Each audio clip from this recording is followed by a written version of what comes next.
하여튼 6월 4일, 6월 3일 날 지방선거를 하고 6월 4일 날 발표가 난 뒤로 4일, 5일, 6일, 7일, 오늘까지 이제 8일입니다. 즉, 4, 5, 6, 7, 8, 지금 거의 5일째 이 상황이 계속돼 왔습니다. 중간에 지금 투표용지가 중간에 이제 50%밖에는 없어서 투표용지를 퀵 배달로 보냈다는 그런 이야기도 있었고요. 세상에 그런 일도 세상에 있었습니다. 그 다음에 이제 뭐 투표함을 이제 그 개표장으로 가지고 가야 되는데 개표장으로 가지고 가는 도중에 투표함이 어디로 갔다가 왔답니다. 뭐 그런 일도 있었고요. 이건 이제 동작갑의 장진영 위원장 얘기입니다. 투표용지가 부족한 곳을 찾아보니까 60여 곳, 처음에는 50곳이었는데 62곳인가요? 이렇게 투표용지가 전국적으로 부족했다라고 하는 것도 밝혀졌고요. 하여튼 뭐 보통 일이 지금 아닙니다. 보통 일이 아닙니다. 이런 일이 지금 있는데 선관위 해명이 또 여기에 불을 지르고 있죠. 단순 실수인 것처럼 이렇게 이야기를 하고 있습니다. 자, 이 선관위 사태를 어떻게 바라볼까요? 참 황당한 이야기입니다.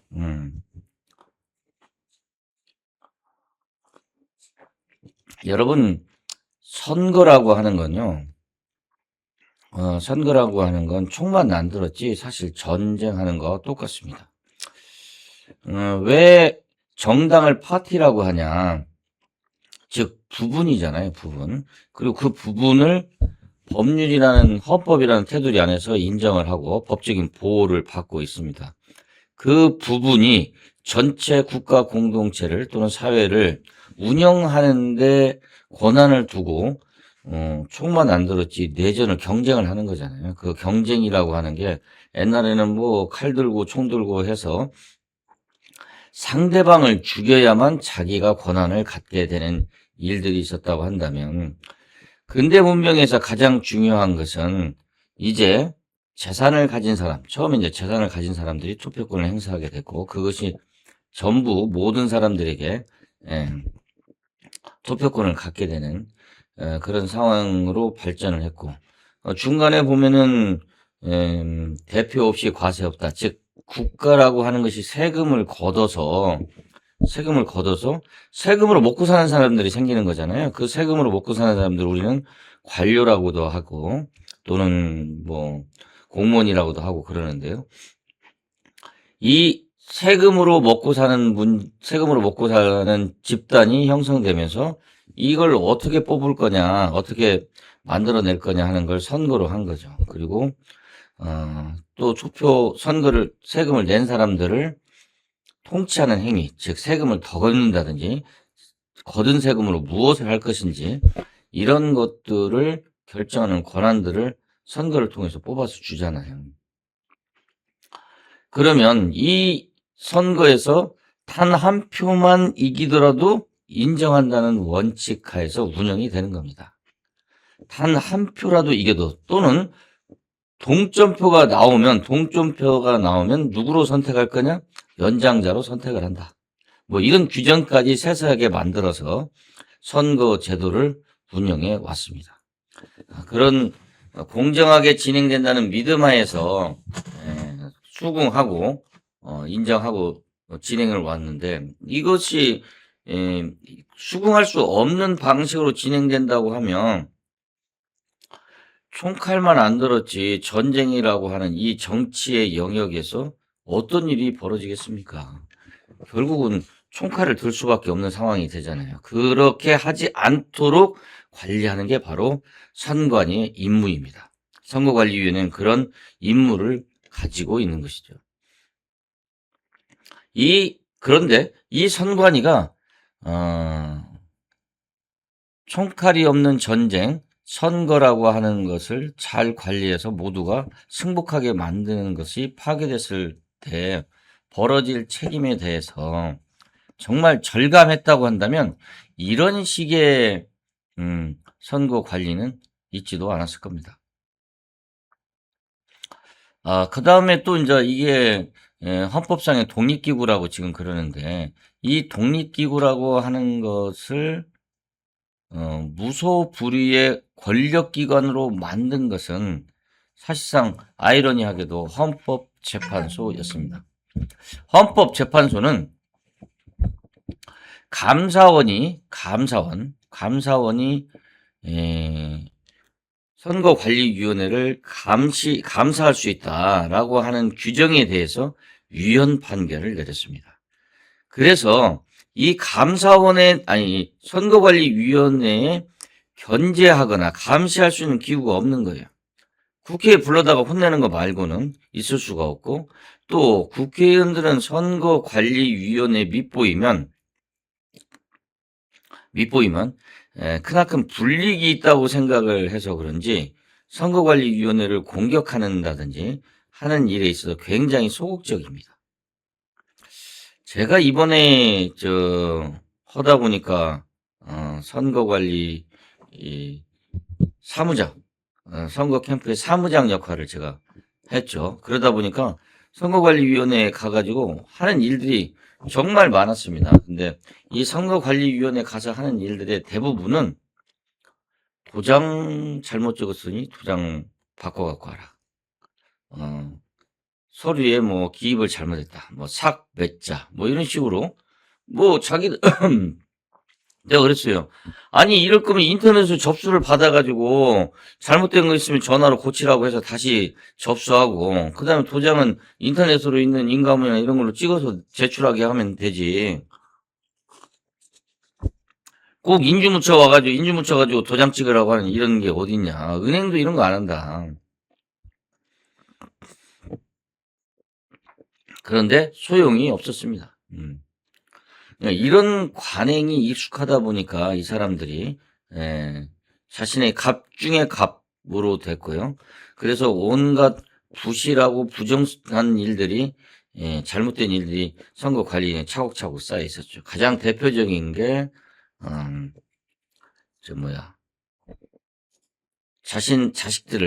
자식들을 선거관리위원회 직원으로 뽑는 거에 대대적으로들 참여를 해가지고 마치 공무원하고는 국가공무원하고는 별도의 조직으로 만들어서 그 안에서 그냥 자기들이 해먹는 거에 대해서 난리도 아닙니다.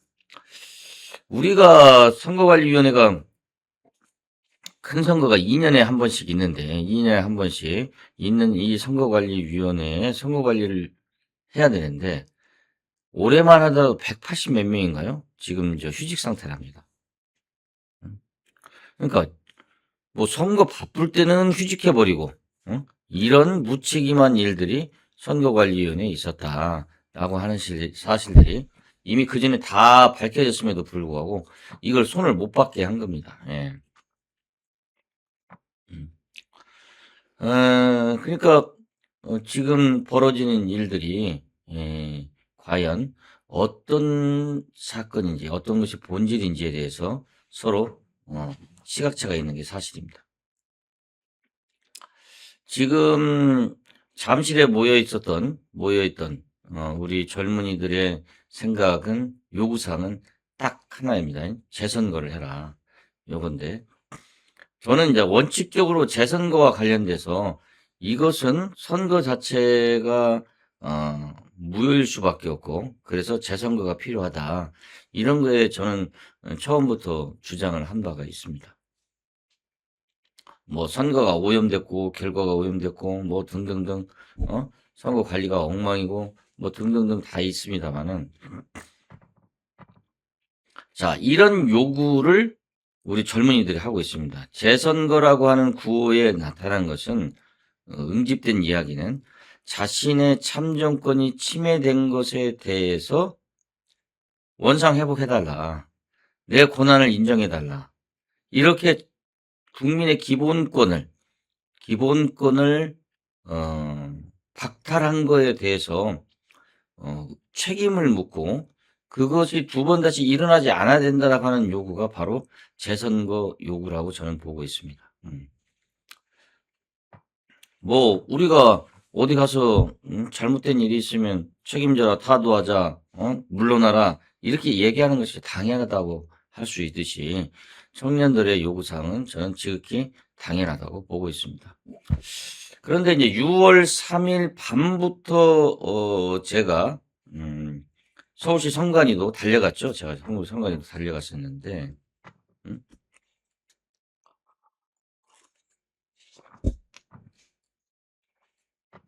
달려갔었는데 그때 이제 뭐 김민수, 장동혁 이런 분들이 들어오고 있고요.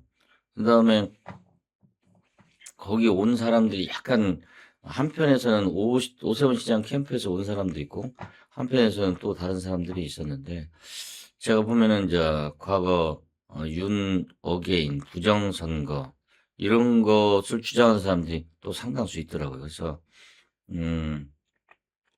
이게 지금 어제도 전한길이나 장동혁, 김민수 이런 사람들이 몰려가 가지고 결국은 부정선거를 다시 한번 불러일으켜야 되겠다라고 하는 생각으로 적극적으로 참여를 했던 것 같아요. 그런데 말입니다.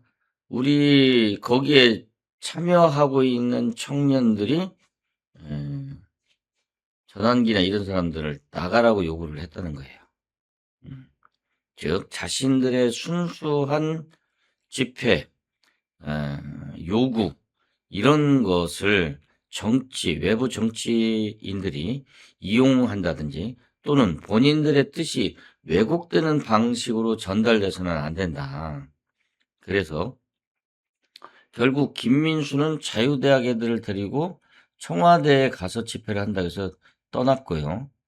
또 전한길은 결국은 쫓겨나다시피 해서 지금 유튜버 제가 이렇게 돌아다니는 걸 보니까 시민의 한 사람으로 참여한다. 요 정도로 해서 자리를 지키고 있는 걸로 알고 있습니다. 정치인들은 지금 김미애 국회의원이 현장에 갔던 것도 제가 봤고요. 몇몇 사람들이 현장에 지금 가서 분위기를 보고 있는 것 같고, 그 다음에 국민의힘 원외의 인사들이 편의점 앞에서 돌아가면서 근무를 하겠다. 이렇게 지금 나서고 있습니다.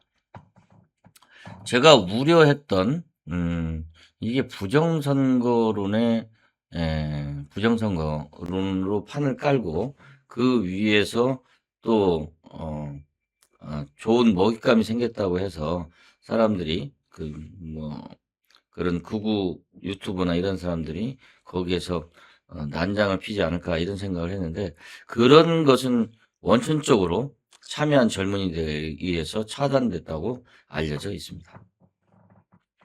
그러면 궁금한 건 도대체 이 사람들은 우리 젊은이들이 이렇게 뛰쳐나왔는데 이 뛰쳐나온 사람들을 누가 지도하고 누가 지휘하고 있는가라고 하는 것인데 이 점에 있어서도 불분명합니다. 즉 그의 이 얘기는 이걸 이끌고 가는 주도 세력이 없다는 것입니다. 그래서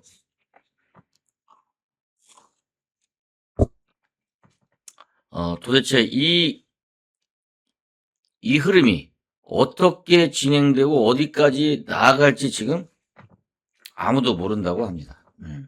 이게 지금 상황인 것으로 제가 지금 파악하고 있습니다. 제가 이제 보면은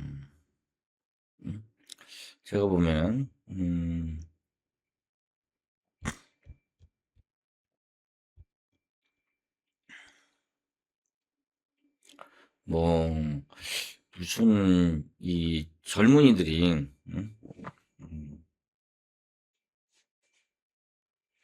이제 그 어떤 모임 요새 보면 이렇게 모임이나 우리가 이제 그 촛불들 할 때 보면은 굉장히 다양한 깃발들이 막 들고 나오잖아요. 물론 행사, 즉 연단을 만들고 떠드는 사람들이 물론 있지만 깃발에 모여서 같이 응집하는 사람들이 있어요. 그와 비슷한 일들이 여기서도 지금 벌어지고 있습니다.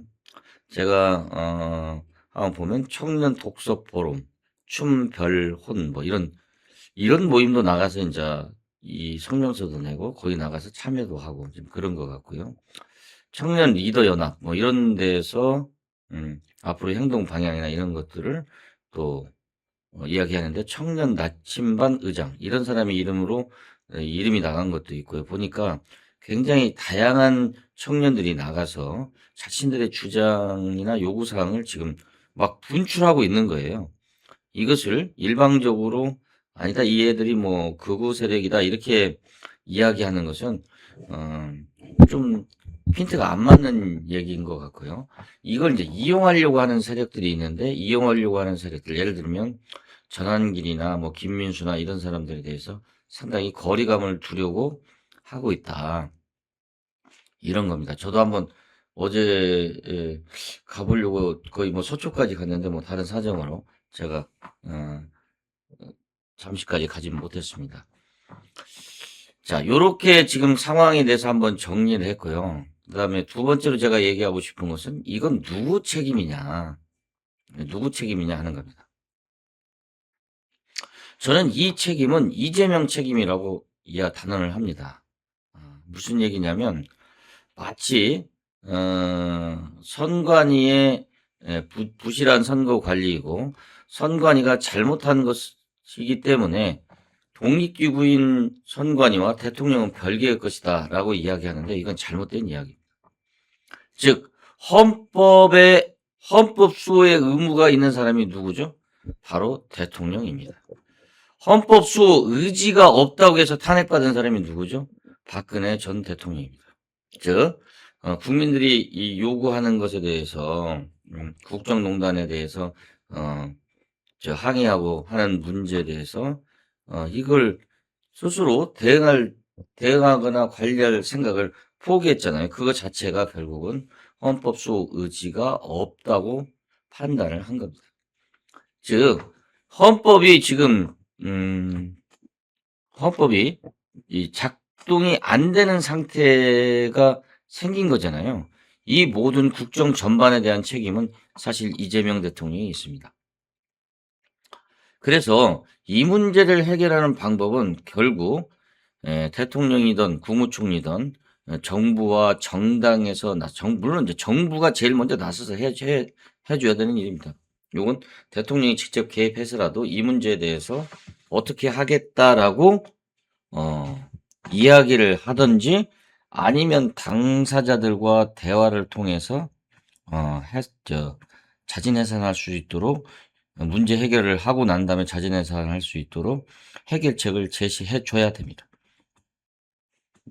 지금 정부의 대응은, 즉 대통령의 청와대의 대응은 상당히 문제가 많습니다. 이 문제를 심각하게 받아들이지 않고 마치 선관위의 무책임한 무능 때문에 벌어진 일이다. 이렇게 몰아가고 있는 것 같은데요. 계속 지금 그 개입의 강도가 점점 세지고 있다. 저는 이렇게 전망 보고 있는데 결국은 자신이 나서서 해결하지 않으면 안 되는 상황입니다. 그리고 이걸 여야 전부 정당에게 촉구를 해서 이 문제를 해결할 수 있도록 정당 간의 협의가 또는 국회 차원에서 협의가 될 수 있도록 시작을 해야 합니다. 즉 근본적인 선거 관리 시스템에 대해서 우리가 다시 세팅하지 않으면 안 되는 상황이고요. 뭐 한동훈 의원, 이제 한동훈 의원이죠. 한동훈 의원이 외부 감사 받아야 한다 이렇게 지금 받게 한다 이렇게 얘기했는데 지난번에 위헌으로 감사원이 감사하는 것에 대해서 위헌 판결을 내린 것을 교정을 했어야죠. 그러면 법률을 고쳐서 외부 감사를 받도록 해야 하는 그런 작업을 했어야 되는데 그걸 손 놓고 있는 바람에 여기까지 온 것이죠. 즉 이제 뭐 감시나 견제나 이런 거 할 수 있는 것은 국회밖에 없는 상황. 자신들에게 쩔쩔매는 국회밖에 없는 상황을 그냥 만들어 놓고 끝내버린 국회의 무능도 또한 책임을 져야 되지만 결국에 가서는 정부와 국회가 전부 나서서 이 문제를 해결하지 않으면 안 된다. 요게 지금 잠실 사태에서 잠실 사태에서 보여주고 요구하는 거다. 저는 이렇게 보고 있습니다.